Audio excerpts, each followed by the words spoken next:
Gênesis 43. A fome continuava rigorosa na terra. Assim, quando acabou todo o trigo que os filhos de Jacó tinham trazido do Egito, seu pai lhes disse: Voltem e comprem um pouco mais de comida para nós. Mas Judá lhe disse: O homem nos advertiu severamente: não voltem à minha presença, a não ser que tragam o seu irmão. Se enviares o nosso irmão conosco, desceremos e compraremos comida para ti. Mas se não o enviares conosco, não iremos, porque foi assim que o homem falou. Não voltem à minha presença, a não ser que tragam o seu irmão. Israel perguntou: Por que me causaram esse mal, contando aquele homem que tinha um outro irmão? E lhe responderam: Ele nos interrogou sobre nós e sobre nossa família, e também nos perguntou: o pai de vocês ainda está vivo? Vocês têm outro irmão? Nós simplesmente respondemos ao que ele nos perguntou. Como poderíamos saber que ele exigiria que levássemos o nosso irmão? Então disse Judá a Israel, seu pai: Deixa o jovem ir comigo e partiremos imediatamente, a fim de que tu, nós e nossas crianças sobrevivamos e não venhamos a morrer. Eu me comprometo pessoalmente pela segurança dele. Podes me considerar responsável por ele.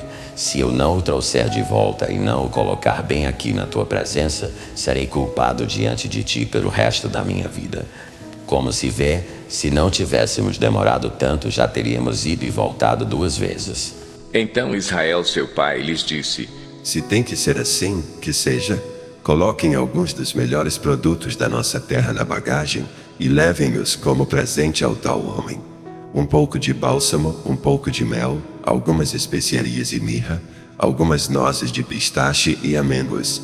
Levem prata em dobro e devolvam a prata que foi colocada de volta na boca da bagagem de vocês.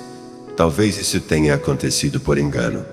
Peguem também o seu irmão e voltem àquele homem.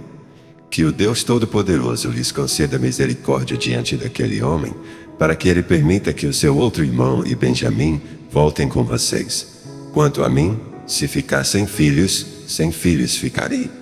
Então os homens desceram ao Egito levando o presente, prata em dobro e Benjamim, e foram à presença de José. Quando José viu Benjamim com eles, disse ao administrador de sua casa: Leve estes homens à minha casa, mate um animal e prepare-o. Eles almoçarão comigo ao meio-dia. Ele fez o que lhe fora ordenado e levou-os à casa de José. Eles ficaram com medo quando foram levados à casa de José e pensaram: Trouxeram-nos aqui por causa da prata que foi devolvida às nossas bagagens na primeira vez. Ele quer atacar-nos, subjugar-nos, tornar-nos escravos e tomar de nós os nossos jumentos. Por isso, dirigiram-se ao administrador da casa de José e lhe disseram à entrada da casa: Ouça, senhor, a primeira vez que viemos aqui foi realmente para comprar comida. Mas no lugar em que paramos para pernoitar, abrimos nossas bagagens e cada um de nós encontrou a prata que tinha trazido na quantia exata. Por isso a trouxemos de volta conosco, além de mais prata para comprar comida. Não sabemos quem pôs a prata em nossa bagagem. Fiquem tranquilos, disse o administrador. Não tenham medo. O seu Deus, o Deus de seu pai, foi quem lhes deu um tesouro em suas bagagens, porque a prata de vocês eu recebi. Então soltou Simeão e o levou à presença deles. Em seguida os levou à casa de José, deu-lhes água para lavarem os pés e forragem para os seus jumentos. Eles então prepararam o presente para a chegada de José ao meio-dia, porque ficaram sabendo que iriam almoçar ali. Quando José chegou, eles o presentearam com o que tinham trazido e curvaram-se diante dele até o chão. Ele então lhes perguntou como passavam e disse em seguida: Como vai o pai de vocês, o homem idoso de quem me falaram? Ainda está vivo? Eles responderam: Teu servo, nosso pai, ainda vive e passa bem. E se curvaram para prestar-lhe honra. Olhando ao redor e vendo seu irmão Benjamim, filho de sua mãe, José perguntou: É este o irmão caçula de quem me falaram? E acrescentou: Deus lhe conceda graça, meu filho. Profundamente emocionado por causa de seu irmão, José apressou-se em sair à procura de um lugar para chorar. E, entrando em seu quarto, chorou. Depois de lavar o rosto, saiu e, controlando-se, disse: Sirvam a comida. Serviram a ele em separado dos seus irmãos e também dos egípcios que comiam com ele, porque os egípcios não podiam comer com os hebreus, pois isso era sacrilégio para eles. Seus irmãos foram colocados à mesa perante ele por ordem de idade, do mais velho ao mais moço, e olhavam perplexos uns para os outros. Então lhe serviram da comida da mesa de José, e a porção de Benjamim era 5 vezes maior que a dos outros, e eles festejaram e beberam à vontade. Gênesis 44. José deu as seguintes ordens ao administrador de sua casa: Encha as bagagens desses homens com todo o mantimento que puderem carregar e coloque a prata de cada um na boca de sua bagagem. Depois coloque a minha taça, a taça de prata, na boca da bagagem do caçula, junto com a prata paga pelo trigo. E ele fez tudo conforme as ordens de José. Assim que despontou a manhã, despediram os homens com os seus jumentos. Ainda não tinham se afastado da cidade quando José disse ao administrador de sua casa: Vá atrás daqueles homens e, quando os alcançar, diga-lhes: por que retribuíram o bem com o mal? Não é esta a taça que o meu senhor usa para beber e para fazer adivinhações? Vocês cometeram grande maldade. Quando ele os alcançou, repetiu-lhes essas palavras.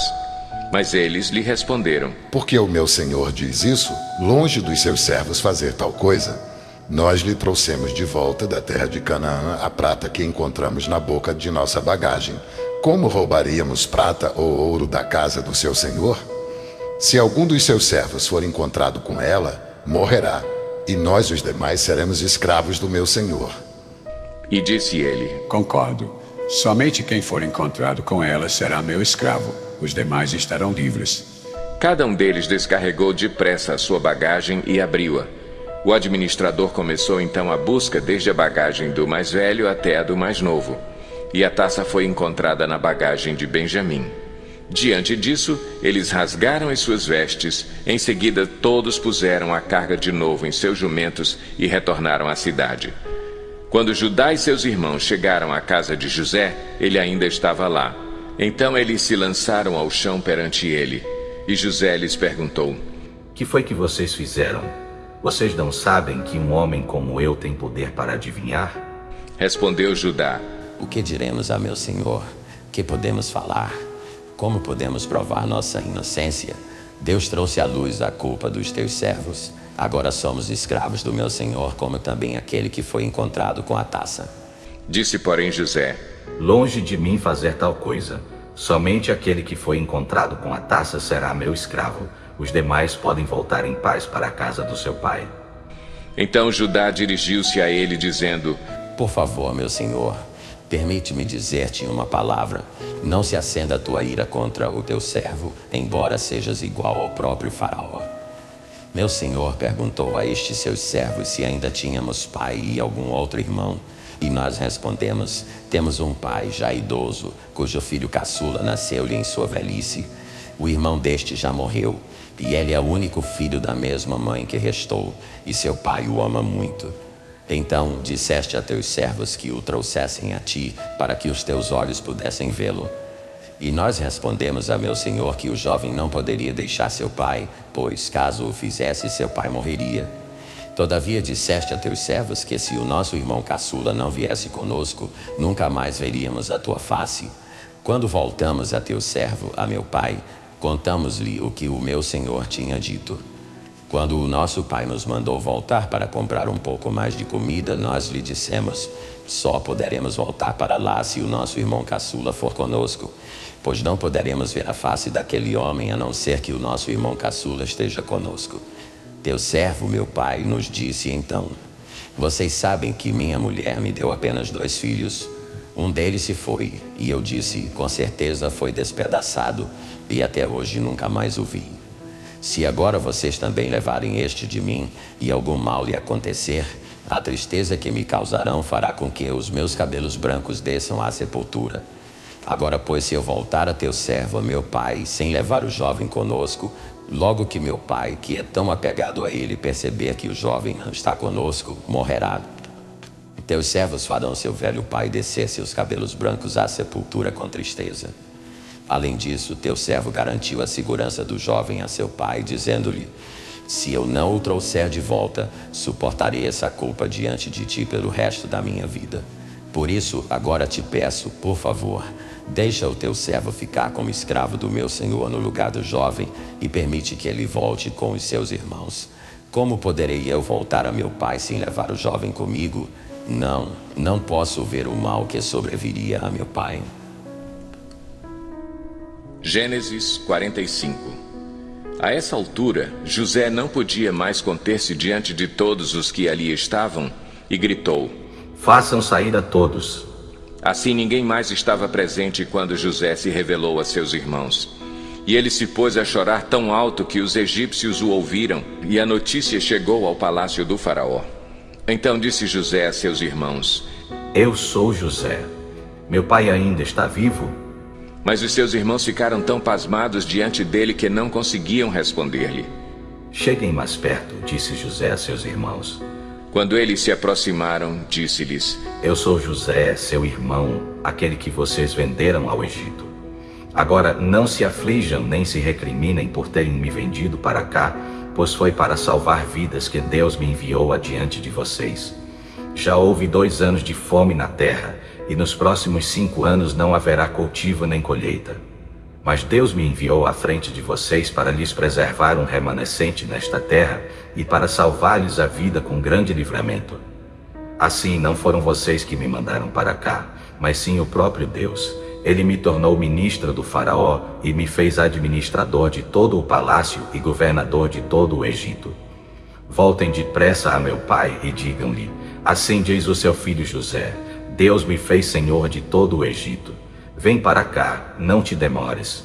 Tu viverás na região de Gósen e ficarás perto de mim, tu, os teus filhos, os teus netos, as tuas ovelhas, os teus bois e todos os teus bens. Eu te sustentarei ali, porque ainda haverá 5 anos de fome. Do contrário, tu, a tua família e todos os teus rebanhos acabarão na miséria. Vocês estão vendo com os seus próprios olhos, e meu irmão Benjamim também, que realmente sou eu que estou falando com vocês. Contem a meu pai quanta honra me prestam no Egito e tudo o que vocês mesmos testemunharam. E traga meu pai para cá depressa. Então ele se lançou chorando sobre o seu irmão Benjamim e o abraçou, e Benjamim também o abraçou chorando. Em seguida beijou todos os seus irmãos e chorou com eles. E só depois os seus irmãos conseguiram conversar com ele. Quando se ouviu no palácio do faraó que os irmãos de José haviam chegado, o faraó e todos os seus conselheiros se alegraram. Disse então o faraó a José: Diga a seus irmãos que ponham as cargas nos seus animais, voltem para a terra de Canaã e retornem para cá trazendo seu pai e suas famílias. Eu lhes darei o melhor da terra do Egito, e vocês poderão desfrutar a fartura desta terra. Mande-os também levar carruagens do Egito para trazerem as suas mulheres, os seus filhos e seu pai. Não se preocupem com os seus bens, pois o melhor de todo o Egito será de vocês. Assim fizeram os filhos de Israel. José lhes providenciou carruagens, como o faraó tinha ordenado, e também mantimentos para a viagem. A cada um deu uma muda de roupa nova, mas a Benjamim deu 300 peças de prata e 5 mudas de roupa nova. E a seu pai enviou 10 jumentos carregados com o melhor do que havia no Egito e 10 jumentas carregadas de trigo, pão e outras provisões para a viagem. Depois despediu-se dos seus irmãos e, ao partirem, disse-lhes: Não briguem pelo caminho. Assim partiram do Egito e voltaram a seu pai Jacó, na terra de Canaã, e lhe deram a notícia: José ainda está vivo. Na verdade, ele é o governador de todo o Egito. O coração de Jacó quase parou. Não podia acreditar neles. Mas quando lhe relataram tudo o que José lhes dissera, e vendo Jacó seu pai as carruagens que José enviara para buscá-lo, seu espírito reviveu. E Israel disse: Basta, meu filho José ainda está vivo. Irei vê-lo antes que eu morra. Encerramos aqui o nosso vídeo de hoje. Muito obrigado por ficar com a gente. Compartilhe esse vídeo, inscreva no nosso canal, ative notificações e até amanhã voltaremos com a continuação da nossa leitura, plano anual de leitura de forma cronológica. Deus abençoe vocês.